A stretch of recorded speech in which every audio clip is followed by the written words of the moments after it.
In October, the VE All-Russian Congress of the Russian Komsomol accepted the patronage of the Red Fleet. I remember posters on Moscow fences. Prepare your defense against the sea robbers of capital. Strengthen the Red Fleet. Komsomol district committees were literally bursting with the pressure of those wishing to respond to this call. When my friend Kolya Ovchinnikov and I found ourselves on the threshold of the room of the secretary of the Komovnichesky district Komsomol committee, he said, "Brothers, you're too late. There are no vouchers for the ships." And seeing how discouraged we were, he added, "There are only 2 vouchers left for the Naval Preparatory School. Do you want one? Think about it and come tomorrow morning." And to the next morning we came when the doors of the district committee were just unlocking. "Oh, how? Have you thought about it?" The secretary of the district committee greeted us with such words. "Well, it's good that you've decided to join the Navy. It's a responsible Komsomol assignment." When we got the vouchers, we couldn't feel our feet under us with joy. The district committee organized a farewell party at the Workers' Club. Having listened to the strict words of Komsomol precepts, we gave the honest Komsomol, not sparing no effort, to restore the fleet of the Republic, to carry out exemplary service. On December 24, songs about the sea and sailors rattled in the Lefortovo barracks. More often than others, "You sailor, beautiful in your own right, you are 20 years old," each of us thought the song was about him. On that day, in violation of any statutes, we were given caps, and for the first time we felt that we already belonged to the great brotherhood of the sea. That day the frost was under 20 degrees, and we, dressed in what we were wearing, in coats, overcoats, jackets, but all in new caps, stood on the Red Square and did not feel the cold at all. It seemed to us that the whole Moscow came out to see us off. To the meeting, scanty, harsh words of the orators fell into memory. Mobilization to the Red Fleet is not only a holiday for the members of the Komsomol, it is a test of revolutionary maturity. You must justify the trust of the Moscow Committee of the Russian Komsomol.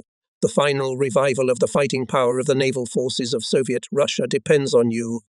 You must be ready to repel all attempts of the world predators to enslave the first worker-peasant state. In front of the Kremlin wall, almost in the place where Lenin's mausoleum is now, we took an oath, gave an honest Komsomol word to become real sailors. We marched along the sidewalk, and the song rang out over our column. An indefatigable orchestra played all the way to Kalanchevskaya Square. There were many people in the streets. We were seen off with kind smiles. According to the schedule, our echelon was to reach Petrograd in 2 days. The Teplishki with the inscription 1,000 poods, 40 men. 8 horses were thrown on the joints of the rails. There were 40 Komsomol volunteers in each car. The guys stoked the stove, smoked cigars, and sang songs from excess of feelings. The candle in the lantern was burning dimly, casting large trembling shadows on the walls. It was good to dream on the way. What it was, the sea, what ships were there. Many of us, myself among them, had seen neither. So the train stopped. We were terribly thirsty. There was no water, and we had had enough of wobler, which at that time often replaced bread and meat. Volodya Pereligin, Kolya Ovchinnikov, and I, wearing visor caps, went with a bucket for reconnaissance. We approached the locomotive and, having opened a tap in the tender, began to draw water. The engine driver was angry, but when he saw our caps, he got kinder at once, though he was surprised. And by what right is this? He knew that he was carrying new recruits, and they were not entitled to uniforms. "They gave it to us," replied Volodya Pereligin, "because we are Komsomol volunteers." Then the driver, smiling, invited us to the locomotive box and allowed us to draw water. The meeting turned out to be symbolic. The machinist was a former sailor and served not somewhere, but on the Aurora. He began to tell about his sea service and how he missed it. While we were standing in front of the semaphore, half a tender of water was gone. After us, guys jumped out of Old Teplishki and took several buckets of water. I had to unhitch the locomotive and together with the crew go to the water tower. "It's a pity, guys. My run is not to Petrograd," complained the driver. "When you see Aurora, bow from me." Petrograd met us with warm, not December weather, cheerful march of the orchestra and guard of honor of military sailors. We were walking along the crumbling snow of Nevsky. The arrows of my klesh, sewn from an old overcoat, held on to the soap, could not withstand it, soaked, and my trousers became like skirt. My brave appearance was preserved only thanks to a leather jacket, which had seen the sights with big splotches, bought a long time ago for my first paycheck. We were placed in Derabinsk barracks on the shore of the Gulf of Finland. We passed quarantine medical commission. After that, most of us were sent to Kronstadt and the 2nd Baltic Fleet crew for training. There remained a group of 35 people, consisting of those who had vouchers to the preparatory school. We had plenty of free time, and yet we still haven't seen the sea, though it was close by, and we hadn't seen the ships we dreamed of yet. And then the demon, Tempter Volodya Perigin, appeared. He started to excite us. Let's go to the port, to watch the steamships. We will approach on the ice. We can even touch them with our hands. Yeah, I'm an addition. You can rely on me. He assured us. Let's go. We're walking on the ice. Volodya is in the lead. I'm second. Third, Nikolai Ovshinnikov. And suddenly Perigin disappears. We can't understand anything. And he's in the water, or rather underwater. How we managed to pull him out, we don't know ourselves. We enter the barracks. It's already time for dinner. Now Volodya is behind us. I go first. On the threshold is the foreman, a tall uncle with a bushy mustache. He gives me a $5, Collier 2 and Volodya 2. We ducked inside. We tried to understand what the petty officer's gestures meant. Perigin, who knew everything, explained, "You'll be given 5 outfits to clean the latrines out of turn, and I'll get 10. So ended our first attempt to get acquainted with the sea and steamships. We thought that immediately after quarantine we would be taught seamanship, but it didn't turn out that way. The foreman comes and announces, "Tomorrow is the math exam, then you'll take Russian." It's like a thunderclap. Many people, though they had studied in schools, became despondent. If they don't get accepted, what a shame. And then there's the foreman calling, threatening me. "Andreev, you'll be in charge." Why me? Why me? Because it's the A word. It's the past, there's nothing to hide. Our knowledge turned out to be poor, and to put it simply, most of us were weak. There was something to think about. But then came the last day of the tests, the credentials committee. Everyone understood. This is the most formidable hour, to be or not to be in the fleet. Half a century has passed, but I still remember everything clearly. They brought us to Ekaterinsk barracks, where the school was located, who ran incessantly to the smoking room, who paced the corridor like a pendulum, who waited, as if frozen, with the most hopeless look. Others cheered themselves up with cheerful stories. My position is the most unfortunate, to be the first to go. I waited for my fate, pondering sorrowfully, at last, Andreev, to the commission. I go to the door. My heart wants to jump out. I feel that from the heat and excitement I turned crimson. The collar of my kerchief is choking me. I enter the room soaking wet. The commission is at the table. In the center is the chairman. His face is stern, but his eyes are warm. A former sailor of the Revolution. I met them on the Volga in Samara. "Well, what are we going to do?" The chairman addresses me. I don't say anything. I think, now they'll point to the door and goodbye, fleet, and suddenly a question. "Will you study?" "I will." "Do you give your honest Komsomol word?" "I do." For many of us, the honest Komsomol word was a passing grade, and this word became the law of our lives.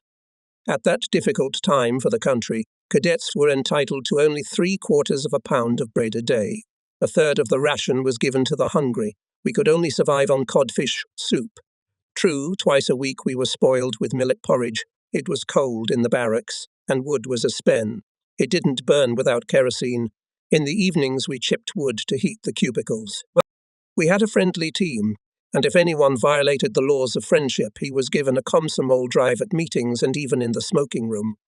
What is there a brig or outfits out of turn to clean the latrines? When your comrades tell you directly in your face who you are, you don't know where to put yourself. You can't lift your eyes from the floor. And the thing is that if you don't listen to the words of your comrades, if you don't correct yourself, then there will be no place for you in our Komsomol collective.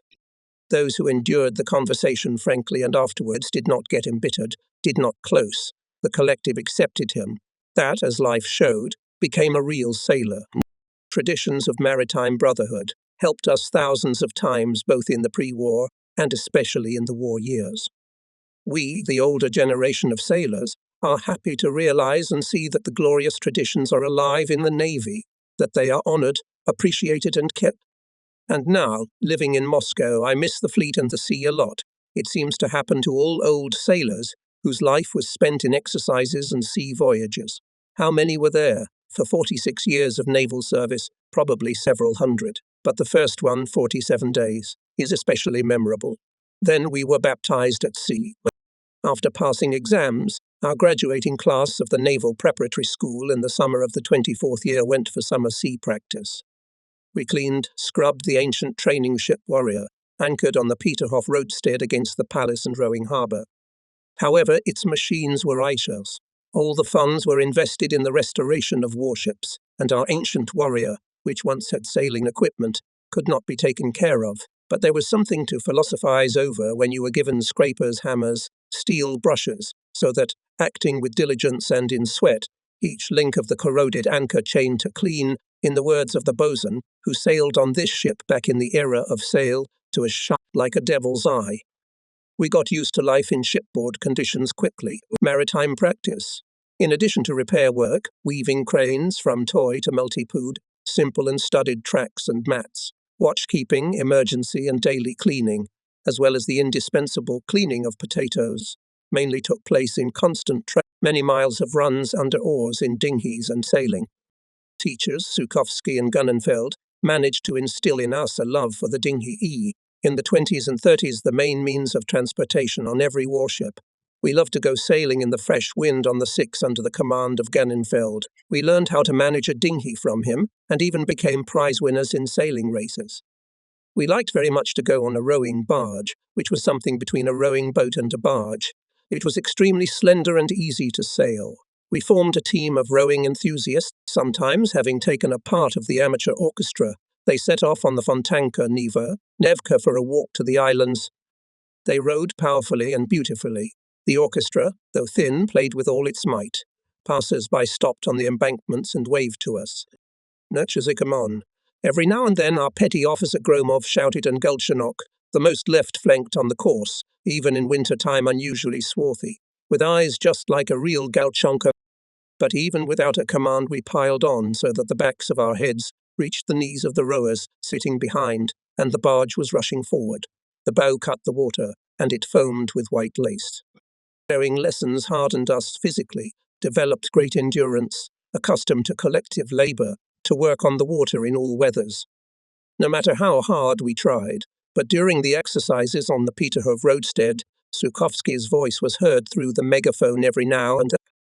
On the barge, bad, to the milestone and back. It's easy to say to the milestone and back. It means to go more than 3 miles under the oars. My arms are already buzzing, they're cast iron, but pull yourself together, shouts the dinghy foreman.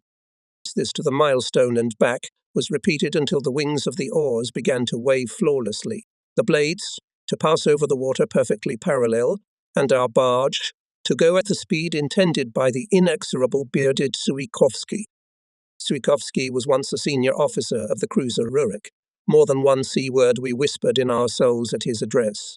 But we will tell about it a little later. After a hard day, we liked to gather in the evening on the tank of Warrior to sing and dance. Thanks to the efforts of Sasha Sigakyov, our common favourite and invariable Kapel-Dudkin, we sang quite well. One song replaced another. To Kalinka, as a rule, we danced. Polenishko was good at dancing, and Kolya Bogdanov, an inexhaustible invention, always told something funny, was able to portray in faces some funny episode. Never a dull fellow, a kind comrade. He knew how to raise the spirits of his friends. Our summer practice took place between Peterhof or Oranienbaum and Kronstadt. We did not go further than the big Kronstadt raid, and we could only dream of going up to a warship. We admired the battleship, cruiser and destroyers only occasionally, when we were lucky enough to visit Kronstadt. What was it like there, behind Tolbukin's lighthouse, the sea in the Gulf of Finland? What are the unknown islands scattered on its surface? What is Goglan, the island of brigands? What is it like, the Baltic Sea itself? That would be all to know, to see. This was romantically dreamed of in the night silence of the school, and of course in the amazing, enchanting with its beauty nights on the Peterhof roadstead. One day in June, shortly after the start of a dinghy drill, the signal was raised on the Warrior. Dinghies to return to the ship immediately. Each dinghy raised a flag, clearly seen, and all headed for the ship. The weather was almost calm. Why are the boats being returned? We came aboard the Warrior. The commands, all hands to hoist the boats. Having taken the ropes of the hoists in hands, stomping to the beat of the boatswain's tune, one by one, except for the working barge and the dinghy, the rowing boats were lifted. We gathered in the cockpit. The chief of the course, A.P. Lukovnikov, came and announced. That the entire third course is going on the training ship Komsomolets in the foreign campaign. The news was overwhelming. A friendly hurrah rang out. Everyone surrounded the father. I don't know anything else. Now we should quickly gather our personal belongings. In an hour and a half we should leave by train for Leningrad. We'll get the equipment at the school, and the day after tomorrow we'll go to Kronstadt to the Komsomolets. Having gone through the school of Batya, we knew how to carry out orders quickly and clearly. In a few minutes everything was packed. On a barge we were transported to the shore of the rowing harbour. From there, as on alarm, we went to the station with a quick step. We arrived long before the appointed time. We arrived in Leningrad at the Baltic station and walked to the school. We walked so fast that we were surprised. And after all, we had travelled halfway across the city. Handing in our things, getting new equipment, tableware, various allowances, money allowance due in a foreign voyage, purchasing personal toilet articles. The most important thing that each of us acquired was enamel badges with Lenin's portrait. Soon it turned out that a detachment of ships was going on a voyage around Scandinavia with visits to Norwegian ports, Murmansk and Arkhangelsk. The cruiser Aurora is going to be the flagship ship, where besides the crew there will be cadets of the Naval Command School. The second ship will be the training vessel Komsomolets, where besides the personnel of the ship there will be cadets of the Naval Engineering School and we, Prepavlovsky. On the advice of Vladimir Alfarov, our recognized poet, playwright, actor, and amazing storyteller, and with the permission of our superiors, we rushed to booksellers in search of Russian-Norwegian, Russian-English dictionaries and phrasebooks. Alas, for our almost 200 brothers got only a few copies of phrasebooks, and that incomplete. At last everything was received. Everything was brought and checked by Beatty himself. The belongings were put into sea suitcases made of tarpaulin. The last dinner was held, prepared by our cooks to the glory. The mood was the best.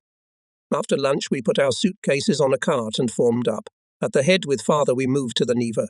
The weather is marvellous. As soon as we came out of the gates of the 2nd Baltic Fleet crew, we wrote, sing my song. Komsomol song. Look out, NT, we're going to the seas. So with songs we reached the Neva, loaded on a tugboat and sailed, with iridescent hopes to arrive quickly in Kronstadt and in full confidence that, as soon as we were accommodated on the Komsomolets, we would immediately go to sea and our first campaign in life would be not just any trip, but a foreign one. While, under the guidance of Sasha Sigachev, we were going through our vast song repertoire, the tugboat was already aiming its nose at the gates of the Kronstadt harbour. At the post at the entrance to the harbour a signal is raised, allowing our tugboat to enter the harbour. My eyes are looking for Komsomolets. Here it is, 3-tube with high, slightly bent-back masts, standing at the southern wall of the harbour. Not far away, at the same wall Aurora, at the sides of the ships. But it doesn't look like the ships are ready to leave. And their boards, there are wooden arbors hanging by ladders, and the sailors standing on them pass from arbor to arbor loaded with navy prunes, coal sacks and baskets. That's the story. In the cloud of coal dust on this hot windless July day, tightly embracing the ships, was not going to part with them. The slender outlines and high sides of the Komsomolets, which had seemed to us before, if not the most beautiful, at least beautiful, were losing their attractiveness before our eyes. When our tugboat came to the ship's side, we, using the storm gangway, climbed onto the locker. We lined up on the deck, met our senior assistant to the commander of the ship Apostoli. He announced, "You'll be accommodated in the aftmost 8th cubicle. We are glad of your arrival, please get settled, and after dinner do not refuse to organize coal loading in 2 shifts, shift in 4 hours. Tomorrow you will be in charge of a part of the rowing vessels, Polyut and Lock, one side of the bollards, Polyut premises, and something else for their care." After that he turned to Lukovnikov and asked to keep in mind that besides the 4th hold the cadets would have to load coal into the 3rd hold, and maybe even into the 2nd hold. "I hope that the cadets, Komsomol volunteers, will show an example to everyone. Please be free." dressed all in white, wearing white gloves. Apostoli easily ran up the gangway and vigorously walked towards the tank. Our course was a fighting one, not shy. We had seen the sights and were not afraid of work, but the XO's tirade was like a cold shower on everyone. Romantic illusions were finally dispelled. We had to lift coal from the holds of the barges manually to a great height. We should reload coal into the holds, and not isolate it from the living quarters, where the coal dust would accumulate so much that it could not be cleaned in a few days. When the ship had special coal pits located around the boiler rooms, are we not going to transport coal to the north? But service is service. 9 days and nights we loaded coal into bottomless holds. It was especially difficult when lying down, as miners in the mines, with a shovel or even with their hands, we hammered coal into all corners under the very bottom of the hold, coal pit, so that during rocking the loose cargo could not move freely, and thus create dangerous rolls. At first, until we acquired the necessary skills, there was no number of bumps, abrasions, and other minor injuries. We all cursed the hot weather. The parched coal dust got into all pores, crunched on teeth, mixed with the sweat. In a word, they differed from devils only when they rinsed their faces and hands before eating, and for a short time became a little lighter. There was no sense, no desire, and sometimes no strength to wash properly. Having eaten, they hurried to stretch out on the deck without undressing. Yes, it's not easy. The Navy service. That's when the habit of great physical exertion developed during rowing lessons came in handy. Though it was difficult, but, especially in the hours of night chill, jokes were not silent. A good joke amused the soul during the work the brass band played without interruption. At last the loading was over. We took so much coal that it was enough for us and Aurora to go to Archangelsk, and we did not need to buy gold from the British. That's why we had to sweat for 9 days. Now we knew that we had saved a lot of gold rubles for the country by our labour. From the consciousness of this, the work did not seem so hard anymore. And troubles connected with the reception of all kinds of supplies came to an end. The bosun had filled his storerooms with the skipper's property, paint, and other necessities. The whole ship was most thoroughly washed. The davit sails, the canvas plumbings of the bridges, the bunk nets, the covers of the deck machinery, and the 2 small-caliber salute guns were washed. The ship was painted, shined, and stood on the roadstead as a sea dandy. One could fall in love with it. We were in love with our komsomolets. Everything on the ship was made by our own hands, and we were proud of it. Old naval clerk, seeing our work, attitude to business, recognized the komsomol as worthy guys and almost sailor. So tomorrow, after the flag hoisting, we leave for the campaign. Thinking, excitement, impatient, waiting today at the signal ship to watch. The commander, together with the XO Apostoli and the assistant, an old Mars Flots who had seen sails in the fleet, Vasily Efimovich Kalichev, inspected the whole ship, carefully checked whether everything was prepared in a marching way, fixed and stowed in case of stormy weather. At last tomorrow came. The day turned out to be beautifully weatherful. The crews of the ships in snow-white uniforms, caps with white caps lined up along the boards. In the morning silence, ringing melodies of horn players, accompanying the solemn raising of the flag, which is raised on the flagpole signalman. The red cloth with the white disk of the sun and its diverging rays. How beautiful is the flag of the fleet of the Revolution! Mikhail Vladimirovich Viktorov, the chief of the Baltic Sea naval forces, went by boat along the ships.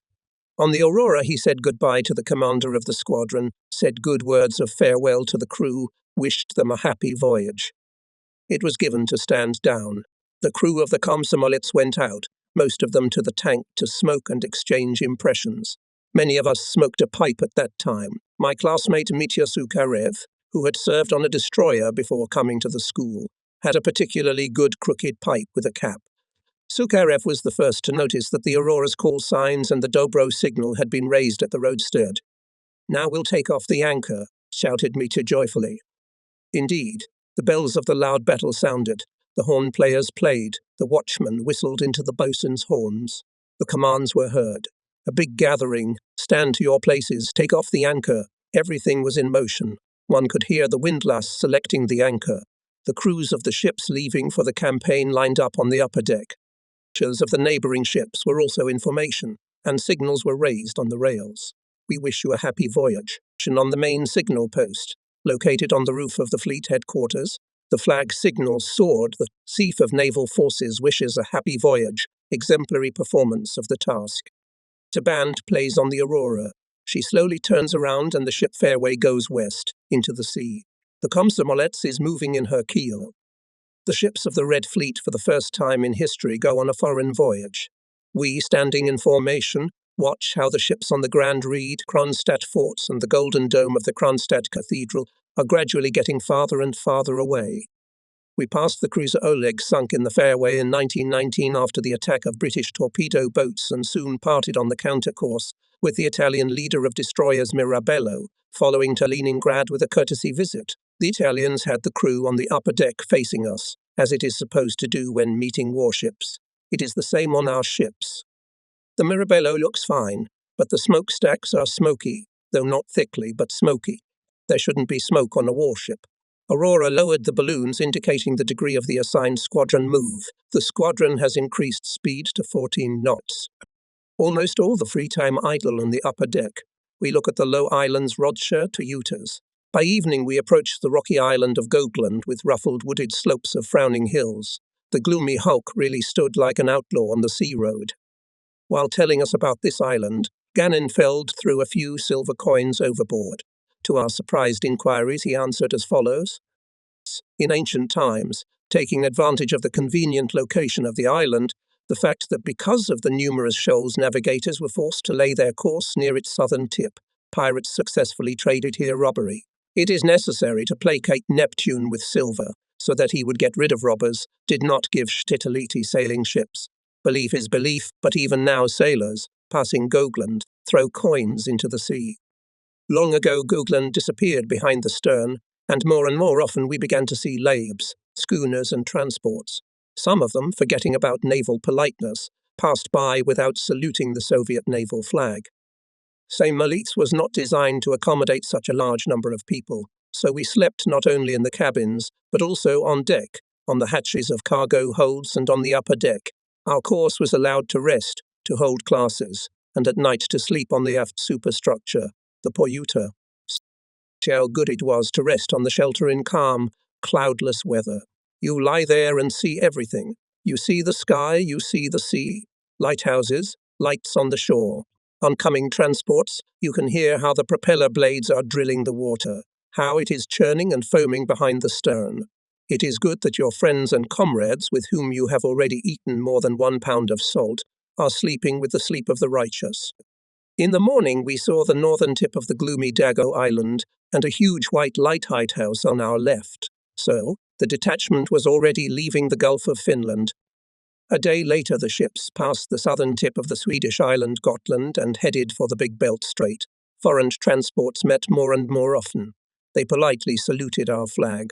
Only the British stubbornly did not notice our presence in the sea. Apparently, they could not forget that in the fight with the Red Baltic Fleet, English fleet lost in the Gulf of Finland many warships and had to retreat.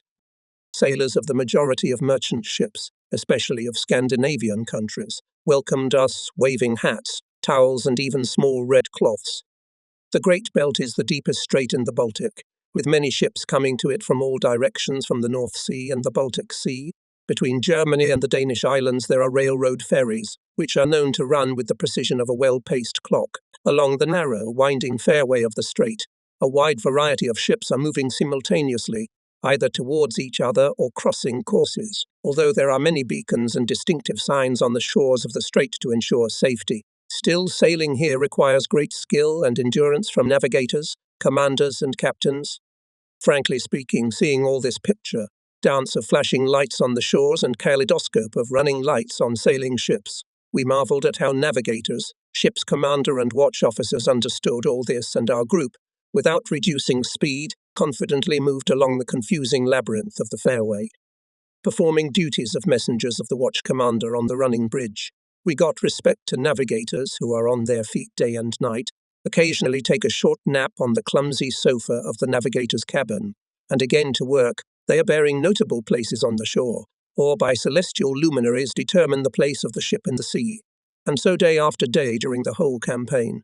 We especially liked the senior navigator Dmitriev, a little snub-nosed with an oak-lady beard and surprisingly expressive eyes. He was a Russian man to the bone, sparing no effort for the good of the cause. By morning we had passed the strait.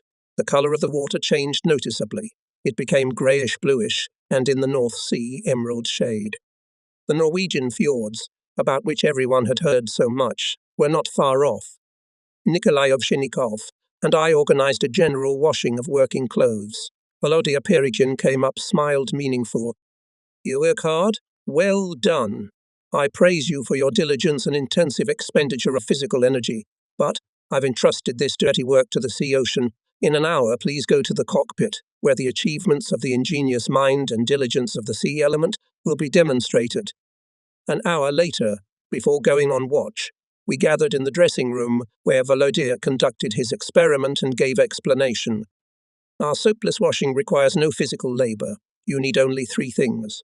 10 metres of thin line, 1 dirty work pants, 2 1 porthole, 3, and most importantly, 1 inventive head. Got it. Wonderful. May I have your attention, please? Our Odessian was a master of funny things, and we were anticipating something interesting. Volodya came to the board, opened the porthole with a gesture of a fakir and started pulling the wet line from overboard with a look of a winner. It was strange for us to see how easily the line went. The face of the winner gradually darkened with anxiety. At last all the line from overboard was picked out, and at its end, instead of working pants, dangled only rags. All the rest was washed away by the water and carried away with it. We laughed together.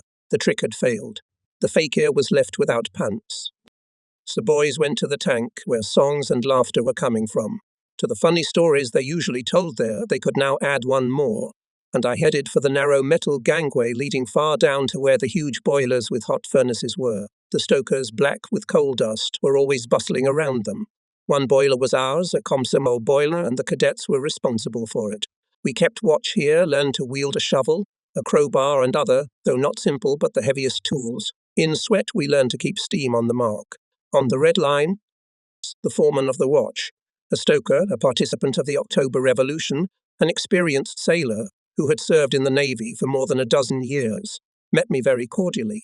He shook my hand so much that it crunched. Come on, Komsomol, feed the hatchet, he said. I opened the door. The unusual heat hit me in the face, and began to throw coal with a huge shovel into the furnace humming from the whirling flames. It was my first shift in the boiler room, so I didn't know exactly what to do and how to do it. Don't hurry. You'll still have time to exhaust yourself, the stoker instructed me. Sprinkle it evenly, or you'll put out the furnace. From the heat, dust, and unusual work, I soon felt that the shovel was getting heavier with every throw. Look, you're doing a good job, encouraged me old spirit. But you see, the steam still crawled under the red one. We need to break the crust. I took a long, heavy crowbar and, gathering all the strength that I still had left, put it almost entirely under the thick crust of melted coal.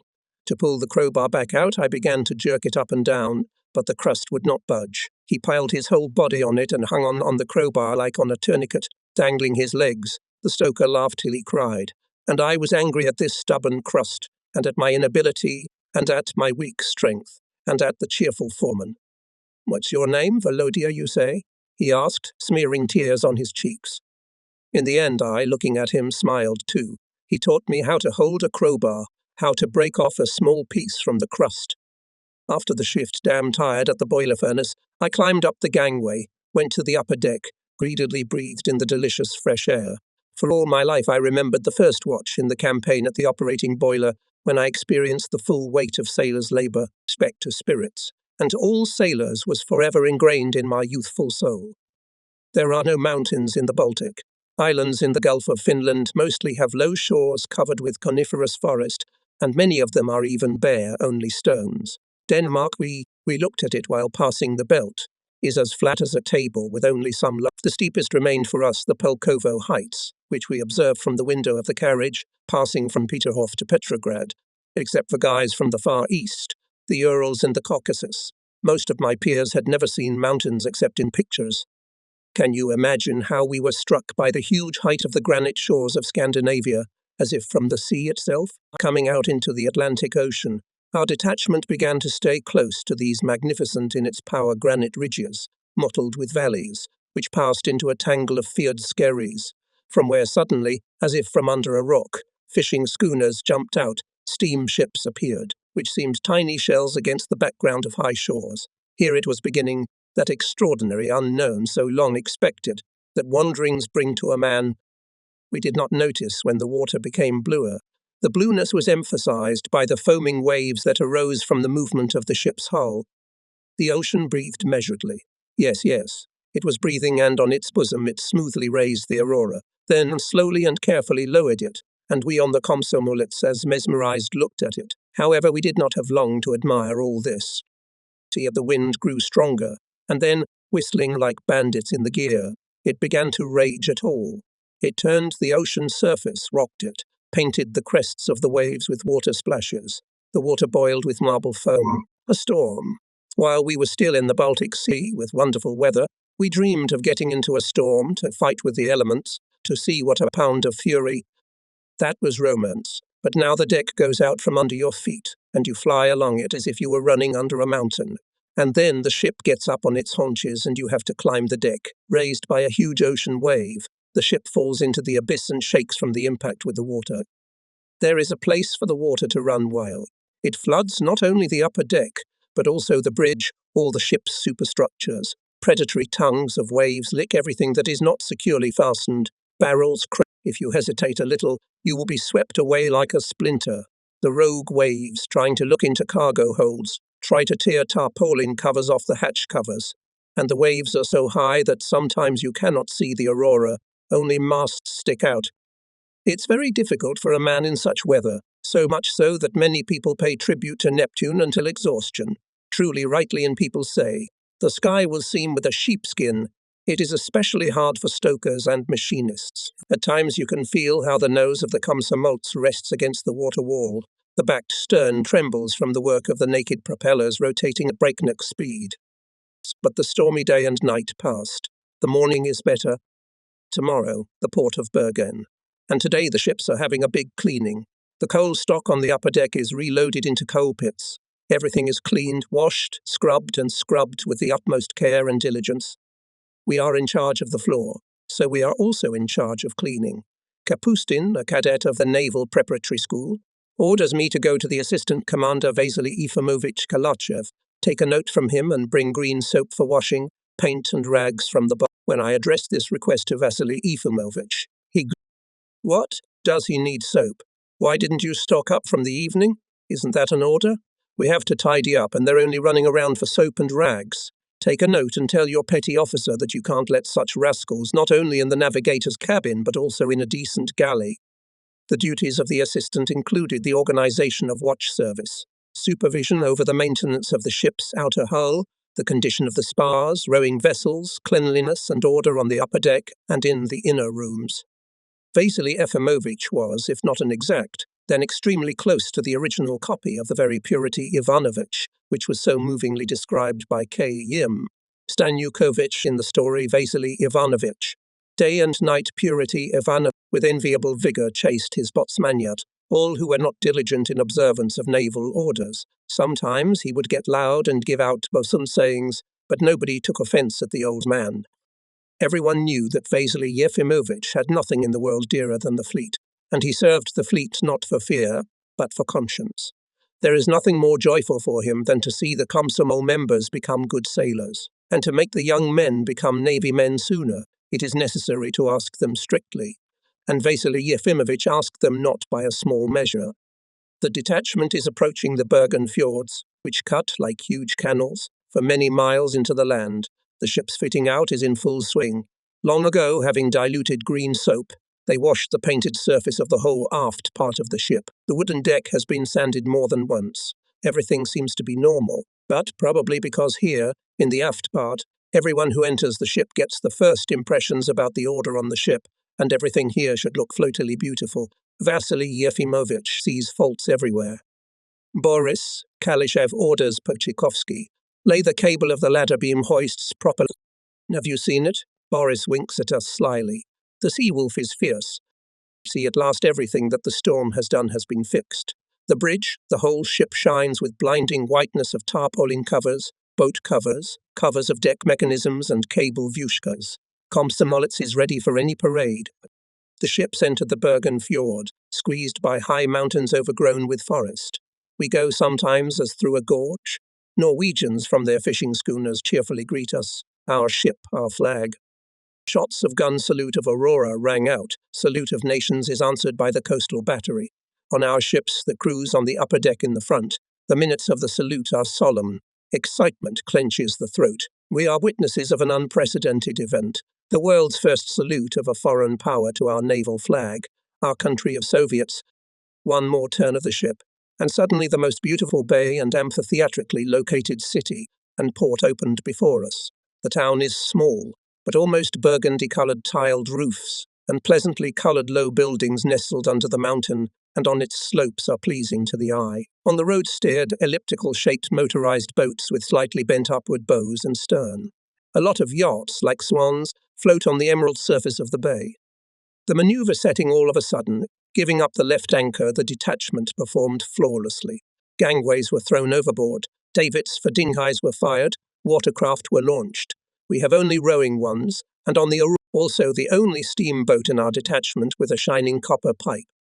So detachment was met by the representatives of our consulate and local military commanders who arrived from Christiania. That was the name of the Norwegian capital at that time. They came to visit the Aurora. Then followed return visits of the squadron commander to the local civil and military authorities. Before leaving for shore, the commissar assembled the squadron. He said, "The honor of the Soviet flag must be kept high. You understand that yourself. Anything can happen ashore." The malignant bourgeois press long before our arrival wrote about us all sorts of nonsense and nasty things. Barbarians, sailors accustomed to murder and violence. Some rascal wrote, "Mothers, take care of your daughter. That's what sons of bitches can be in the world and what they can do in their anger. Remember, there's plenty of white trash in these parts. Now you can go back to shore. Show what a sailor of the Red Fleet means. What he is, a Soviet man. Those leaving for shore, line up," commands the watch commander. The ship's duty officer goes around the formation and scrutinizes everyone. Everything is in order. Pants are ironed, uniforms and cap covers are shining white. Belt plaques are polished so that you can comb your hair while looking at them. Nary to those who quit, to the barracks. The clatter of heels zip down the left gangway. In each barge there are 50 quits, 18 rowers and a helmsman from the duty shift. They rowed for glory. It was July 15. On the harbour wall to which we are approaching, a hefty crowd of Norwegians. Some of them are waving their hands in greeting. There are also many who look not only with curiosity, but also warily, as if expecting how these terrible Soviets, about whom they write in the newspapers, will be. Here is the crowd parting in front of the disembarked. Here, smiling happily, an elderly man approaches me, obviously a worker in one of the chocolate factories for which the city is famous. He extends his hand and shakes mine firmly. Excited, I pull out from under the lapel of my flannel shirt a badge with the image of Ilyich and pin it to the stranger's jacket. "Lenin, Lenin, Lenin," Rhea came from the crowd of Norwegians surrounding us. Hands reached out to us to receive the expensive relic. The ice of wariness was broken.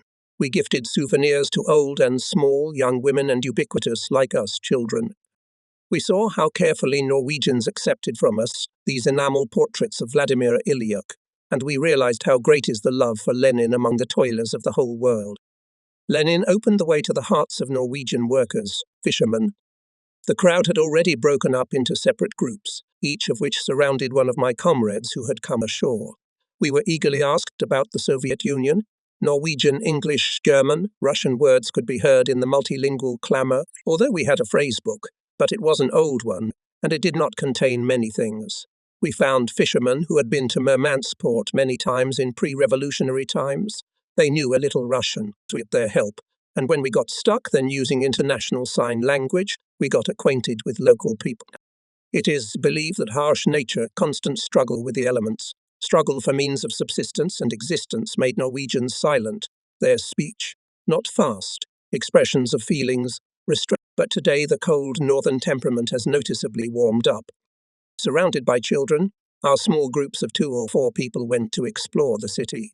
The narrow streets running away into the mountains from the town square, which lay near the port, were shining with cleanliness. The sidewalks were paved with granite and diabase, clean houses, neatly dressed people. Our volunteer guides, boys, took us first of all to the central square where the bank, foreign exchange office, town hall, city offices, church and police department are located. After a tour of the square, the meticulous boys showed us several stores selling pipes, tobacco, Norwegian knives with dial handles, and, from a fibre suitcase to a traditional blue sweater, everything necessary to equip sailors going on a long voyage. After a good deal of scrambling through streets and squares, we made our way along the widest street to the foot of the mountain. On its slope from the building in front of which we were standing, a wagon, similar to a competition, was crawling upwards. Another was coming down to meet it on a rope. A group of our sailors came out of the station building. "Why are you surprised?" One of them called out to us. "It's a ropeway, just like in Nizhny Novgorod. Pay 10 yeriks, sit down and ride. There is such beauty from above. You don't want to go down." Let's go inside the building. Having collected a coin from each of us, the guides buy tickets, and after some waiting we are in the carriage, which could fit a dozen or two people. We crawl up we go, and indeed a marvellous view opened up. Below is a huge bay surrounded by high mountains. Malachite water is marvellously transparent. On its surface are ships with large parade stern flags waving look very spectacular.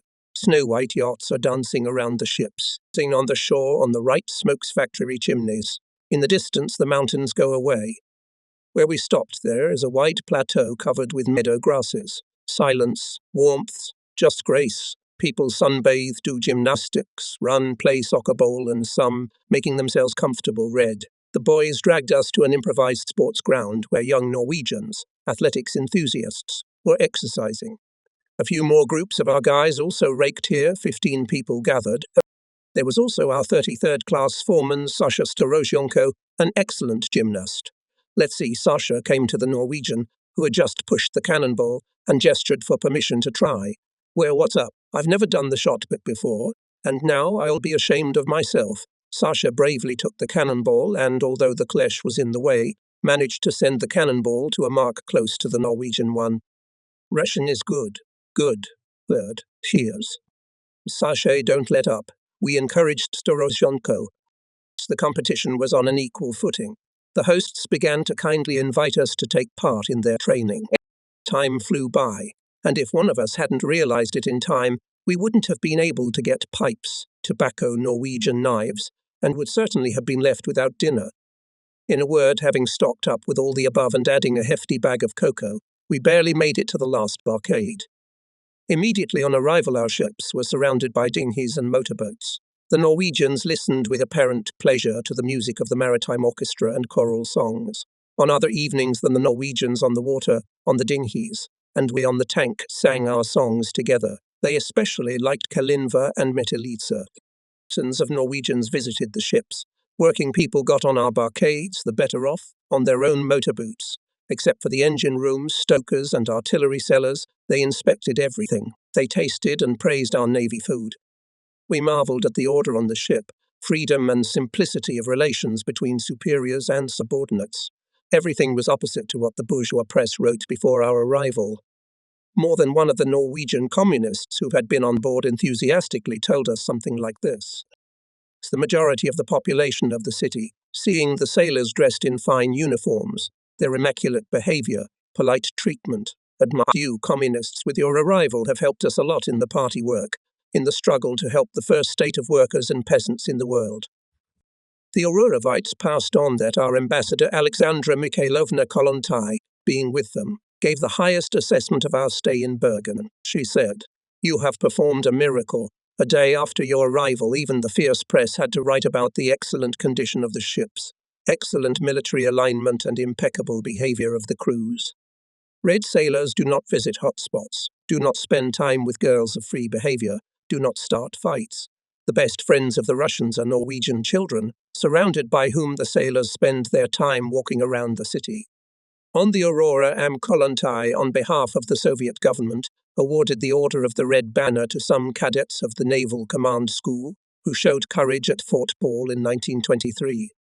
The Bergenians greeted us in a friendly manner. Our, though hastily assembled, soccer team beat the local one. After the match, both teams were photographed together. On the third day of our stay, the flagship appointed rowing races of all categories, from 6 and above. The commander's dinghy on which we, the cadets, were rowers, headed by the rower Sasha Storozhenko, and the commander, Vasily Efimovich Kalichev. In the evening we prepared the rowing boat. We raised it on hoists above the water so that it would not get wet. The races were to take place after the flag was hoisted. By this time a lot of Norwegians had gathered on their dinghies not far from the ships. We agreed among ourselves that at the wake-up signal we would all run to the davits, on which the Gitchka was hanging overboard, launch it into the water, check the leg rests once again, and put on the last navy gloss. No sooner had the wake-up call sounded than we rushed to the davits, and then our surprise was unbounded. The dinghy was already launched. The nicest Vasily Yefimovich himself was tidying up in it. When he saw us, he grumbled. "Why did you come here at the crack of dawn? What? According to the timetable, everyone is supposed to knit bunks, wash up and have tea, and you've rushed here. It's good that you're worried about the lifeboat. That's the Matros way. But there's no need for you to linger here. Everything will be done neatly without you. Off to tea." And the boats gathered on the right transom of the Aurora.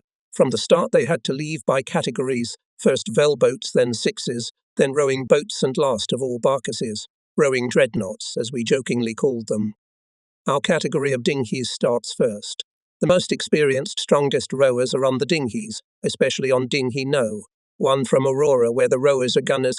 They had no problem to throw heavy, about 30 kilograms shells on the charging station for hours during artillery exercises, and the other teams were not weak. Ready? Warriors. Everyone brought the oars with blades to the bow, eye to the water. A cannon shot rang out, and the most beautifully fast-paced race began. The pace of rowing was like that of an academic boat. We were a little slow at the start. The Aurorians took advantage of that and pulled ahead by almost a couple of hulls. "Not so you. Come on," shouts Vasily Yefimovich, broom sprinkling us with overed water. We push as hard as we can. Our arms are filled with lead from the tension. It seems that we are catching up. The pace is frantic. It seems that the oar is about to fall out of our hands. We are approaching the Komsomolets. The whole crew is on the starboard side. Hundreds of voices shouting. "Make on, pile on, push.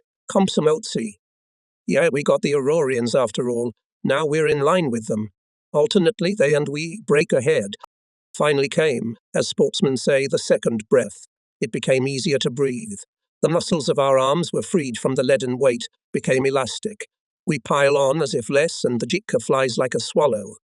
Everything will be decided by the turn, which must be made around the stern of the Komsomolets, who will make this turn on less circulation, the one who will get ahead. They passed the bow. The middle of the ship flashed by. Vasily Efimovich is sitting on the stern. Leaning his whole hull to the beat of our rows, "No, come on, Eagles. We'll leave these gunners without mustaches. Push as hard as you can." But what's that? Our geik is running right under the stern of the ship, because now we'll break the blades of the starboard oars, and if it doesn't happen, we'll fly to hell together with the oars. And suddenly we hear, "Starboard oars on board. Bend over." We executed the command with lightning speed. The enormous aft chock instantly hovered over us. Gitchka, steeply turned to the right, jumped out from under the ship's starboard into the water. "Row so that your vertebrae crunch," cheerfully orders our commander. The gambling risky, but wonderful Naga Vasily Efimovich. At the turn the Gitchka broke far ahead, and now we will not give up our superiority. Something unimaginable is happening on the Komsomolets. They shout, "Hooray! Well done! Well done!" Cooks together with galley workers ran out on deck, pounding into empty copper pots and pans. The Norwegians are shouting something from their boats. What? It's unclear, but probably in sporting excitement they cheer up.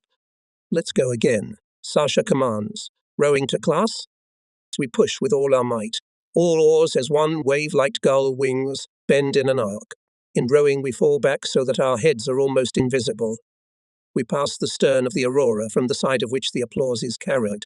Norwegians are applauding and again shouting something from the boats and dinghies. Gitchka is finishing rapidly, from the signal bridge waving a flag. We come first. The orchestra is playing tush. Nerdrains the oars, commands the happiest of the happy Vasily Yefimovich. The kindest smile shines on his ingenuous face. Fefimike is no less sweaty than the rowers, who are ready to carry him in their arms to rock him. But, alas, you can't do it on a dinghy. In our eyes there is both admiration and gratitude. If it weren't for him, we probably wouldn't have been the first to arrive. Hiding a satisfied grin in his mustache, Efimix says in a calm voice. And you guys seem to be all right, and the good of you, it seems, will come out of you. If always in the service, as in this race, we'll try. And in general, you're good to good. I'll give you a second portion of compote, Zagribnoi. Why don't you look well?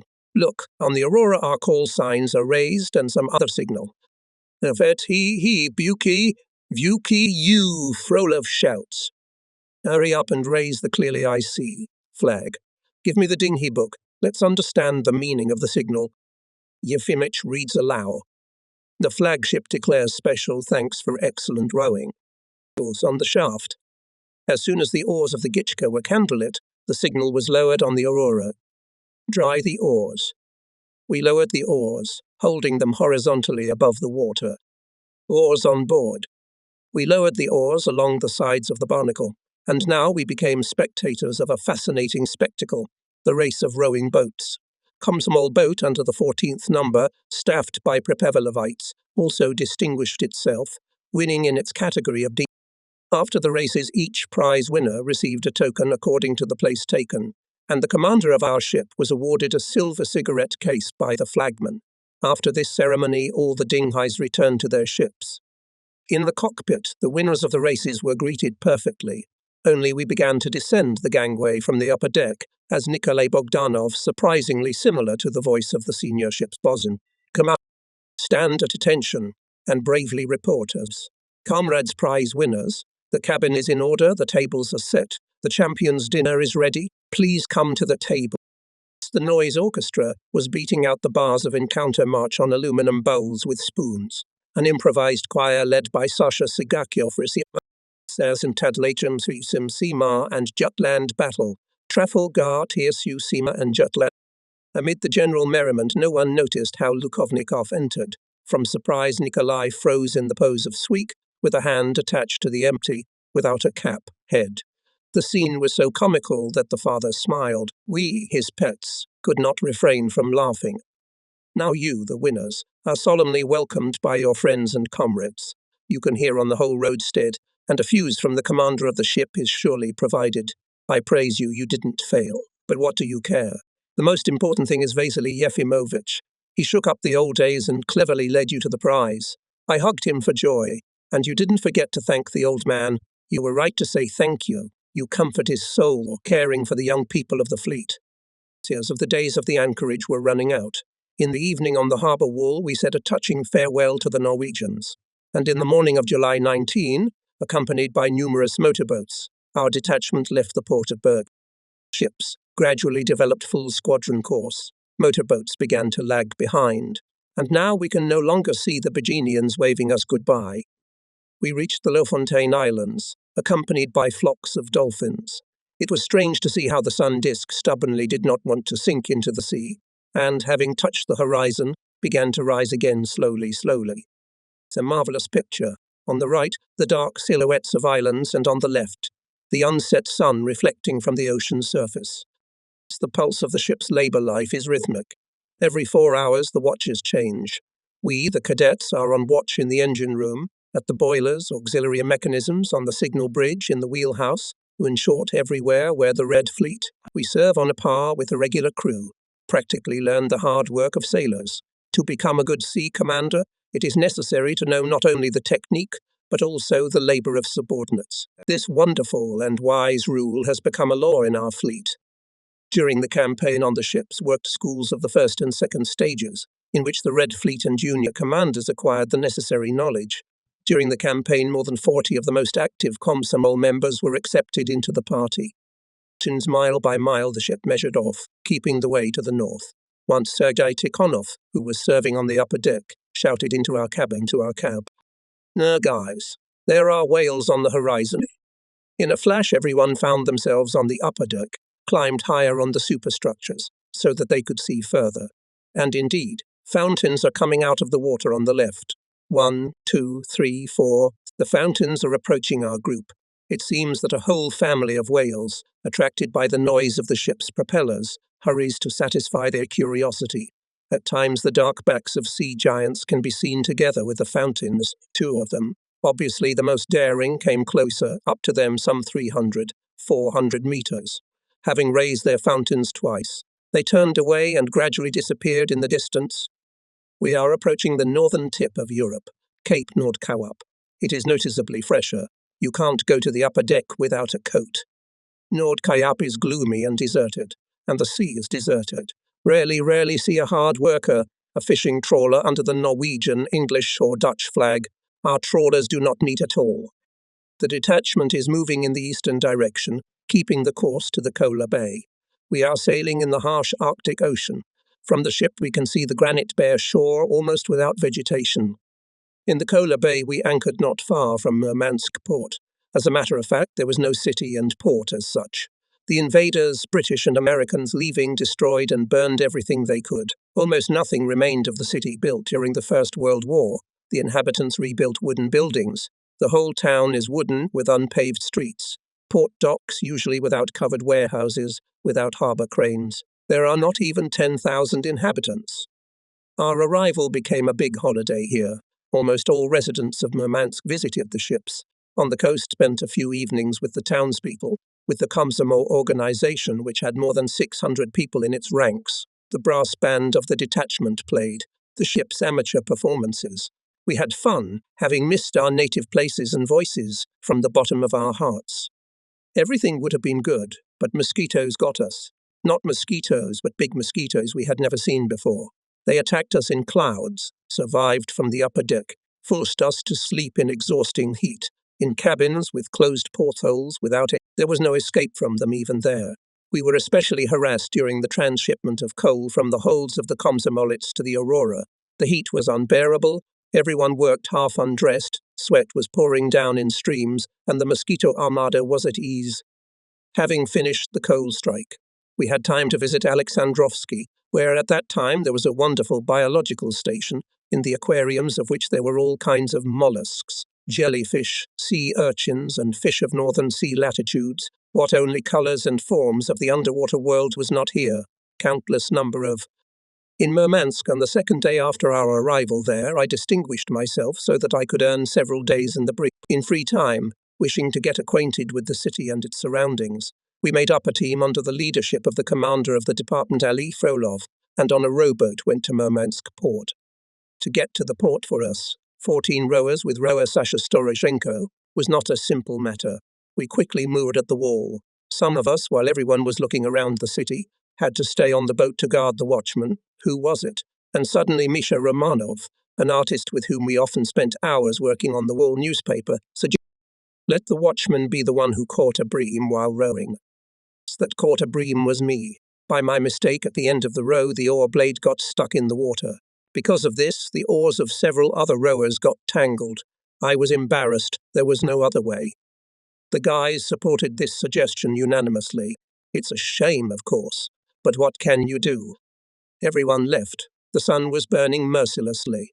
I was tired of sitting in the boat, having fastened the oars as it should be, and laid the bollards. I tied the spars with sails to the banks and got out on the wall of the port, the territory of which was piled with heavy bales of Egyptian cotton. I was fascinated by the spectacle of the port movers' work.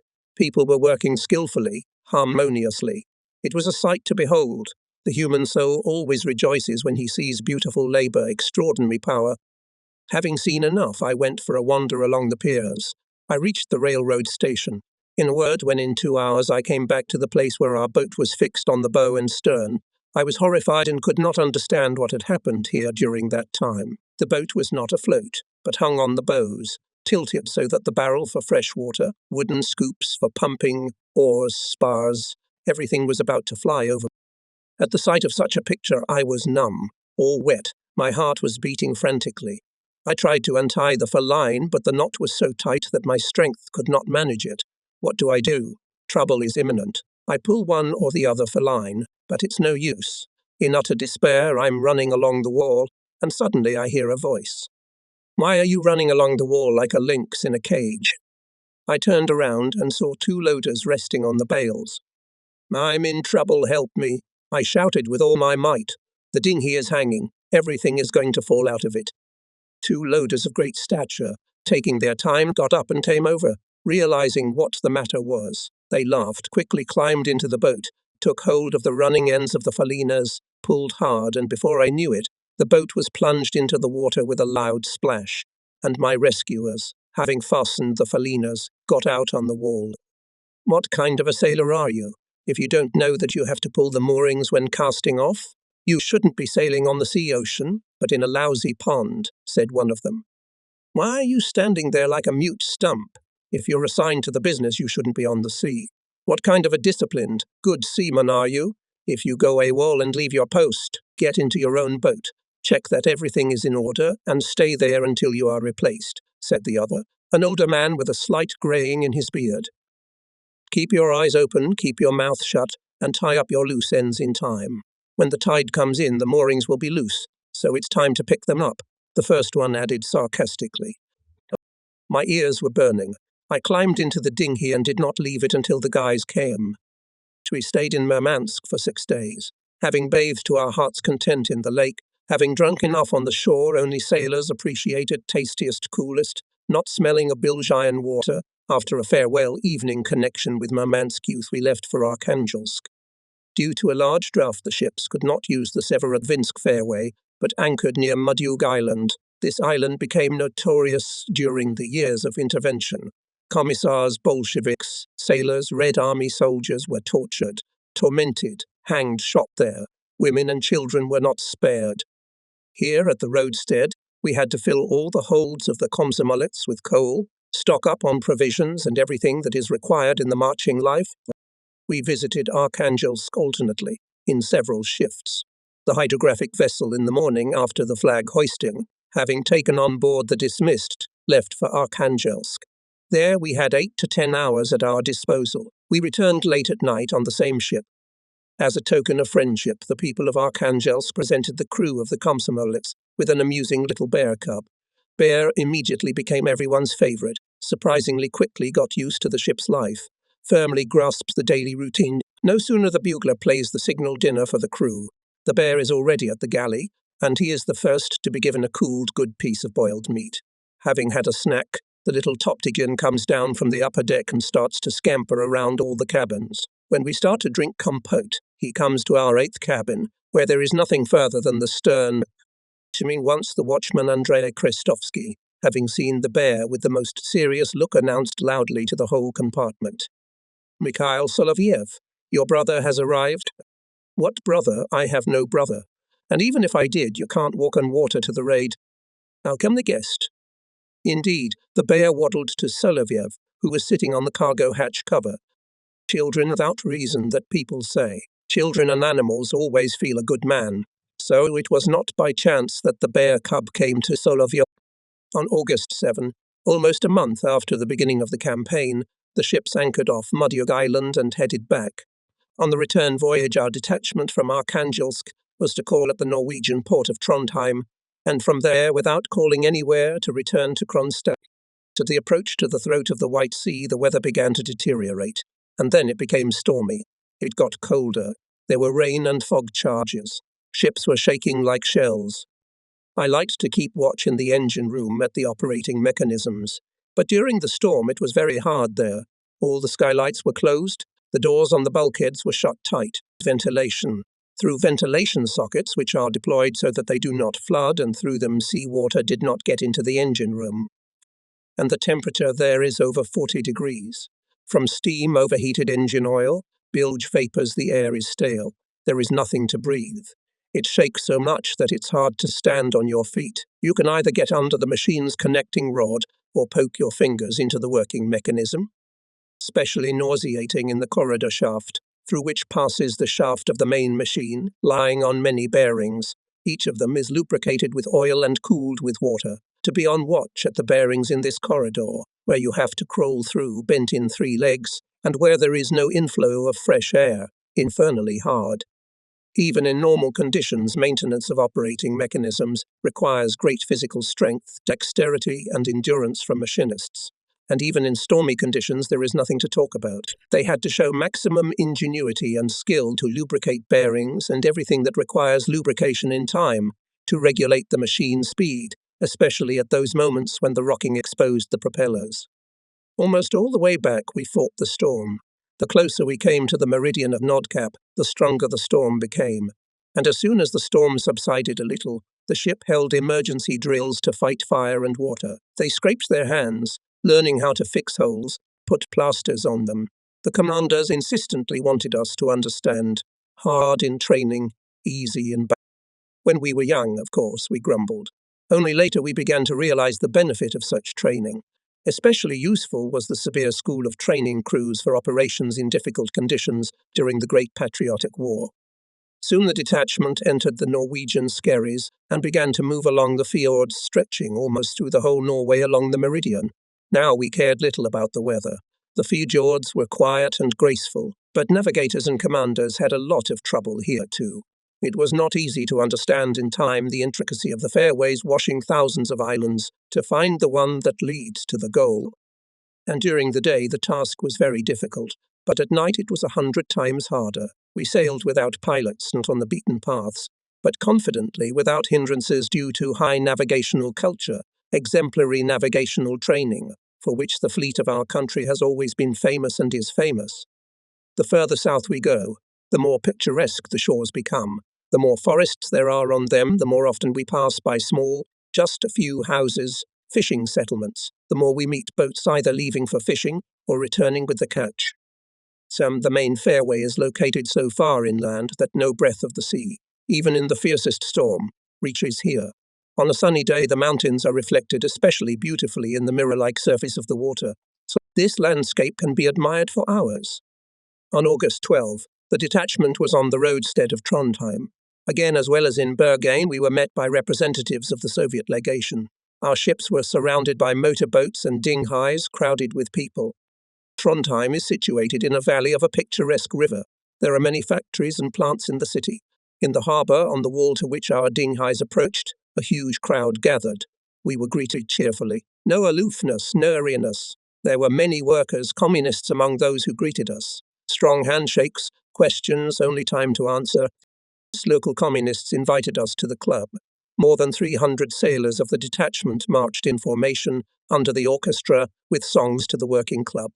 On the streets again crowds, in all open windows smiling faces. At the solemn meeting there were speeches with warm mutual greetings. Then the concert began. A thunder of applause broke out after every song sung by us. We really sang with an extraordinary rise.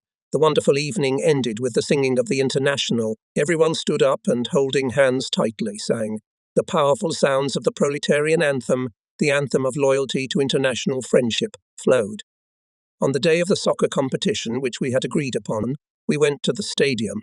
Once again, we passed through the whole city, again onto the orchestra, but now in even bigger composition than the first time.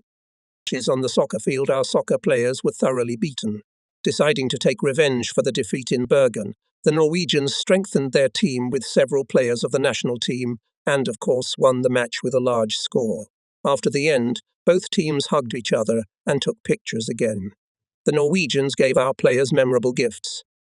The Norwegians express their friendly disposition in everything. For example, in the windows of many stores hung posts, "Come in, they speak Russian here." On the first day of discharge, having gone around almost the whole city, having examined stores where various sea souvenirs were sold, which seemed even more interesting to us than in Bergen, the 5 of us, Ovshinnikov, Peregin, Alfarov, another preparer whose surname I have not remembered, and I, into having become hungry, began to look for a place to have lunch.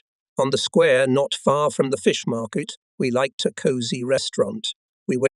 Immediately the waiter approached our table and gave us a menu in Norwegian. What should we do? The smart waiter brought a second copy, in English. It's already easier, now we'll figure it out. We ordered dishes almost at random. To our surprise, the waiter brought us a decent-sized glass vase with excellent hot potatoes. Everyone looked at each other perplexed, whispered to Alfarov, who was explaining himself to the waiter. What did you order? Why do we need potatoes? It's enough on the ship. Meanwhile, the waiter brought capacious porcelain cups with fragrant, clear as a tear broth, and a tall vase with dried thin tortillas. These are the kind we use to cut noodles at home. We had to start lunch, but they didn't give us any bread. I had to send Nikolai to the bakery 2 houses away. He came back quite quickly, but instead of bread he brought a loaf with raisins, similar to our kulich. It turns out that Norwegians' bread is too expensive, so they don't eat much of it. For lunch, they serve fried potatoes and thin flatbread. There are no bakeries. But in pastry shops, they sell muffins, cakes, and pastries. To the surprise of the Norwegians present, we allowed the muffin bread and proceeded to lunch with gusto. The broth was destroyed in a flash. The waiter put on the table a dish filled with pieces of perfectly cooked meat, again with potatoes, but this time fried. We drank coffee with milk, finished the kulich and had it. After getting the bill and paying a relatively small amount of money, we went to continue exploring the city. Communication with local people pleased us, and sometimes touched us to the core, but time was running inexorably fast. The hour of parting came. Our shift again carried the service of duty rowers, and we could see once again how crowds of Norwegians were saying goodbye to the Soviet ships. Handshakes, hugs, and even tears. But now the last barcade has departed. We row to the ships. Farther and farther away is the harbour wall. People don't leave. They are from the shore, we from the barge are waving to each other caps, brims, handkerchiefs, hats symbolically clasped in a firm handshake. Goodbye, Norway. Goodbye, dear new friends. The last stage of the long-distance trek has begun. All of us had grown up noticeably, got used to the rough sea ocean, and began to bear its stormy rattle more easily. It was my turn to take the helmsman's watch, or rather, the helmsman's handmaiden, i.e. to keep watch together with the ship's regular helmsman. The weather was calm, and if at times the wind picked up, it was not difficult to determine what position to give to the rudder to keep the ship on a given course. Peter Kiselv, the senior helmsman, patiently initiated me into the wisdom of his art. On the rudder comes the voice of the watch commander. Yes, on the rudder. Do not trot, more precisely keep in the keel of the Aurora, keep her masts in line. Yea, keep in line, Selev answers for me, diligently working the helm. Where are you going, Gardenhead, shifting the rudder so much? There is no wave now. How did I explain to you? Gradually, little by little, put the rudder, then the ship will not yaw. The Aurora's masts are clearly visible, and steer so that they are in line as one. Do not accelerate the bow of the ship. Strive that the bow always goes closer to the windward side of the windward jet. Then we'll be all right. Steering her ship seemed to me a difficult matter. But after half an hour of my independent watch, from working with an impressive helm and from the understanding of responsibility for the ship, for maintaining the honour of its flag, I was pouring 7 sweat, and having changed in 2 hours, I clearly understood. Oh, how hard it is to stand such a watch, and not for nothing it lasts not 4, but 2 hours for helmsman. When the time of shift change came, Kisev and I came to the navigator's cabin. Now is the newly minted helmsman. Junior navigator, asked Kiselv. Nothing. He got used to it quickly. Good. Take over and you can rest. Why did you shine like a month? Kiselev cooled my joy. A lost cause if you ever think that everything is finally understood. We're here, but in the Navy, if you want to make a good job, forever put a proverb on your nose. To be a master, do not forget the science. If you forget this science, you won't be a master. Since second day, we are sailing southward to the Baltic Straits. Stormy chattering is still chattering.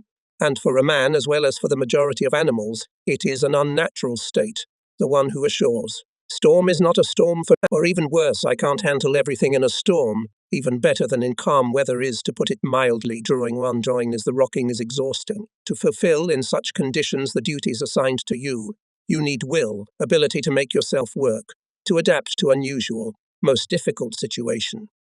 Now I told you what the watch at the helm is, but the helmsmen work in the wheelhouse. What is it like for signalmen on the open bridge, which is flooded by the wave in a storm? They are constantly being doused from head to toe. Already in the first minute of their watch they are soaked to the skin. But it is even more difficult for the stokers, who have to stand with a shovel of coal on the wet iron sheets, slippery as ice. This time, however, the worst of all was the bear cub. The poor thing couldn't find a place to stand. In the end he disappeared, and only after a day the stokers found him in the ventilation vestibule, holding on to the bars of the grate with his claws. Lying on it, the unfortunate one was catching refreshing jets of air with his mouth. The Baltic Straits were already calmly entered. The sun even shone over the Zund Strait. The wind had become lazy and barely fluttered the flags. There was no excitement at all. In the narrowest part of the strait both shores, Danish and Swedish are perfectly visible to the naked eye. In the Swedish city, you can distinguish white and blue streetcars. Navigating through the strait has its own, more stringent requirements to the navigator. The fairway is winding, there are many shoals and other navigational hazards.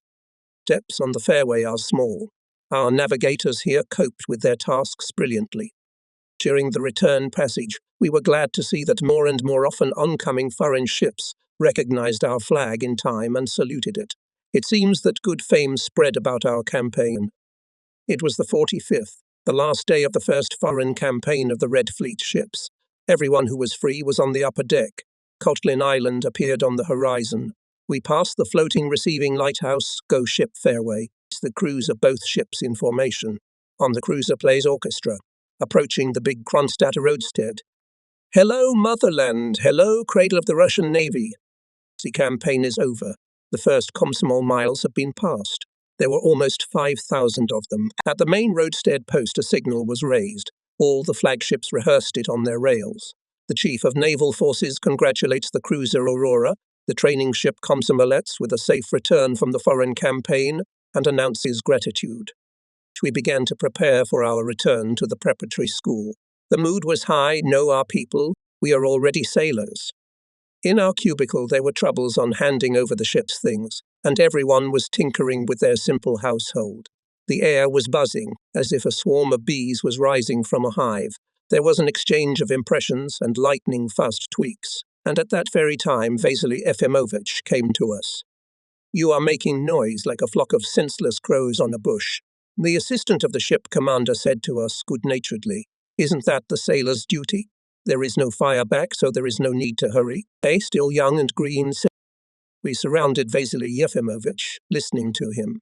He always tells not only interesting but also such necessary things that you can't even read about in a book.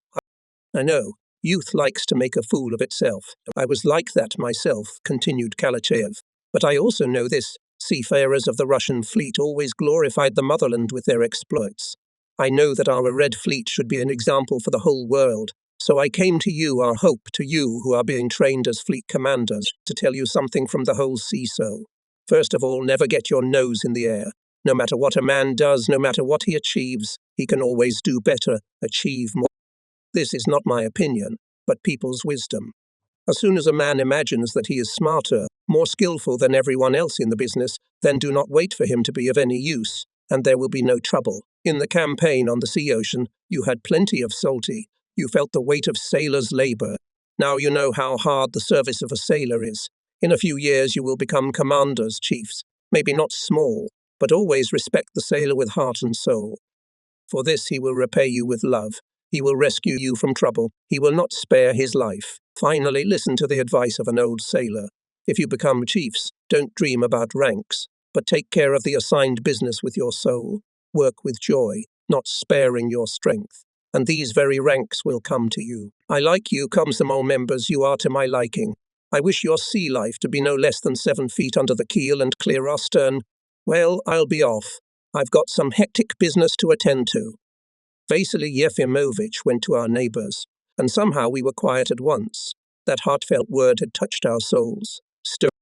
We all remembered Vasily Efimovich Kalachev forever. We also remembered his simple but popularly wise orders to us, his marine grandchildren. The last day of our life on the Komsomolets came. The watchman's tune sounded, followed by the common. Cadets of the preparatory school to line up on the locker. Quickly we were lined up. Our father on the right flank, Senior Mate Apostoli, appeared. He addressed us with a short speech. You and I have successfully completed the historic campaign of the Red Fleet. You, future commanders, have plunged into the first salty fonts of the sea. You yourselves have been salted in the sweat of hard fleet labor. A word soaked so much that finally everyone to decide. To be or not to be a fleet commander, I think that the campaign for all of you was a good school and a good test. You passed it with honor. You served with zeal. The honor of the ship did not disgrace. All the chiefs are satisfied with you. Study with the same zeal with which you worked. I wish you success in mastering marine sciences. Comrade Chief, of course, the tugboat is on board. The cadets can be loaded. As always, emphasized out, Apostoli trumpeted, took quick steps away to the cabin. Lukovnikov gave the command. We loaded our belongings without fuss skillfully. We switched to the tugboat. The hard-working Shavinik fell off the board of the handsome Komsomolets and, puffing the smokestack, quickly ran to Leningrad, where our native school was waiting for us. Everyone thought about the fact that the hour of parting with him was approaching, and about what awaited him ahead. In the campaign, I liked most of all the watches in the engine room. I was conquered by its size and power, working diligence of all pistons. Moths, their labour diligence, I will not hide. My dream was to get to the engineering school. But, alas, it did not come true. After returning from a foreign campaign in the fall of the 24th year, we graduated from the preparatory school, began to be distributed among naval schools. At that time, there were only 3 higher naval educational institutions in the country: Naval Command School, Naval Engineering School, and Hydrographic School. Most of us, including me, were sent to the Command School. On the day of graduation, the order was announced in front of the formation. So goodbye to my dream of being in engineering. Each of us was given an order, in which it was written, in which school to arrive after the end of the vacation. For now, vacation